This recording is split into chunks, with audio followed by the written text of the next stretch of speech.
సనాతనం హిందూ జాతీయవాదం YouTube channel. అవమానించబడ్డ అమెరికా, చైనాలు ఊరుకుంటాయా?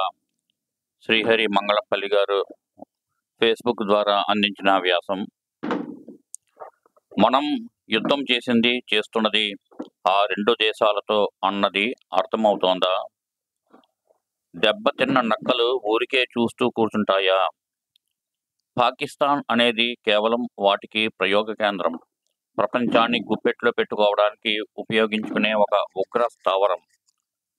పాకిస్తాన్ యొక్క రాజకీయం నడిపిస్తున్నది, సైనికాధికారులను నియమిస్తున్నది, వాళ్ళ మాట వినకుంటే లేపేస్తున్నది అంతా ఆ రెండు నక్కయుక్తుల దేశాలే. రకరకాల ప్రాంతాల, కులాల, మతాల, వర్గాల వారిగా భారత్ సులభంగా దొరికిపోతుంది అని, వాడేసుకోవచ్చు అని ఒకప్పుడు అమెరికా, రష్యాలు అనుకునేవి. పంపకాలలో భారత్ను రష్యా, పాకిస్తాన్ను అమెరికా తీసుకున్నాయి. అమెరికాకి ఆ ఎడారి మూర్ఖులను మేనేజ్ చేయడం ఈజీ కాబట్టి రెండూ ఏకమనస్కులైపోయాయి. అదే రష్యా మన విషయంలో విఫలం అయ్యింది. భారత్ శక్తి మన సాంస్కృతిక ఏకత్వంలో ఉంది అని తెలిసినా పట్టు వదలకుండా యూరోప్లోని ఇటలీ వంటి దేశాలతో కలిసి రష్యా తన కేజీబీ సహాయంతో మన దేశంలో ఆత్మీయంగా నటిస్తూనే బోలెడు గోతులు తవ్వింది. తన ప్రచురణల, తన మద్దతుదారులైన కమ్యూనిస్టుల సహాయంతో అన్ని దరిద్రాలు తగిలించింది. ఇక్కడి కాంగ్రెస్కు దేశాన్ని గబ్బు పట్టించడానికి ఎవడైతేనే ఓసారి అమెరికా, ఓసారి రష్యా, లక్ష్యం దేశం భ్రష్టు పట్టిపోవడం. రష్యా తక్కువది ఏమీ కాదు.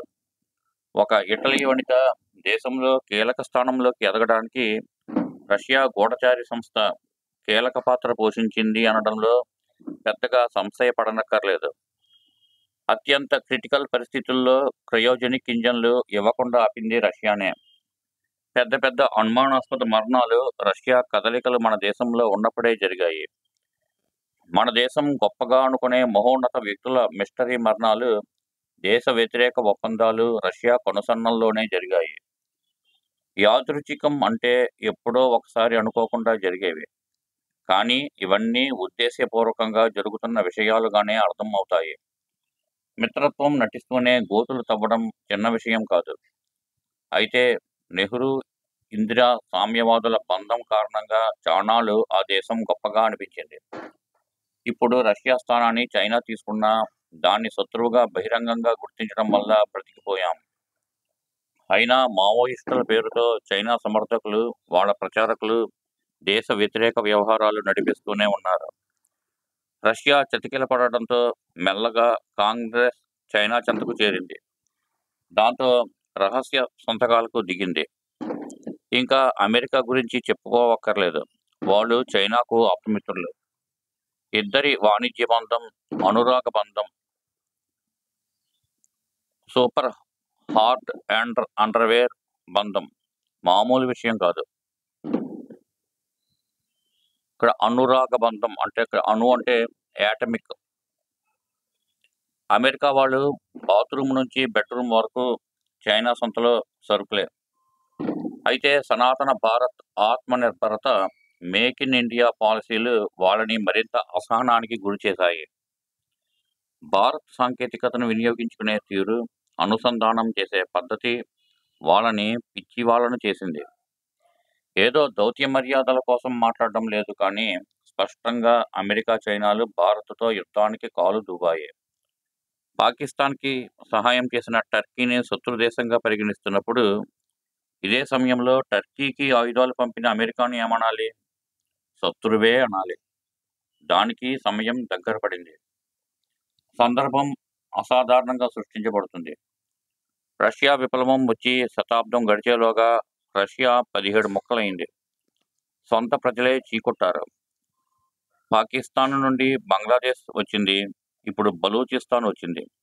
రేపు ఇంకో 4 వస్తాయి.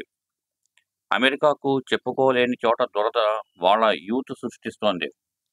నిజానికి ఓకిజం భూతం ఒకవైపు, విశృంఖలత్వం మరొక వైపు, తనే సృష్టించిన ఇస్లాం ఉగ్రవాదం ఇంకోవైపు అమెరికాని ఎప్పుడో ముక్కలు చేసేశాయి. దాని ఫలితమే మతి భ్రమించిన జో బైడెన్లు, తింగరి ట్రంప్లు అధ్యక్షులవ్వడం. యథా ప్రజ తథా రాజా. ప్రపంచంలో అత్యంత నవ్వుల పాలవుతున్న దేశాల్లో అమెరికా అగ్రరాజ్యమే. అది అలాగే కొనసాగుతుంది. అయితే చైనా, అమెరికాలు దూర్త దేశాలను ఉపయోగించుకుని మన మీద పరోక్ష యుద్ధానికి కాలు దువ్వుతున్నాయి. ఇప్పుడు కూడా ఏదో ఒకటి చెయ్యక మానరు. కాబట్టి దెబ్బతిన్న నక్కలను శక్తిశాలి, బుద్ధిశాలి అయిన భారత్ బలంగా కాచుకోవాలి. నక్కలు మోసపూరితమైనవి. అందుకే మనకి మరింత అప్రమత్తత, అవగాహన, దేశం పట్ల మరింత శ్రద్ధ, ప్రేమ అవసరం. అవే మనకు నిజమైన ఆయుధాలు. రాబోయే రోజులు కొంచెం ఆందోళన కలిగించేవి అయినా మన ధైర్యం మనల్ని ప్రపంచంలో అగ్రగామిగా నిలబెడుతుంది. మన గురించి మనమే ఆలోచించుకోవాలి. విదేశీ సిద్ధాంత రాతాంతాలు విడిచిపెట్టాలి.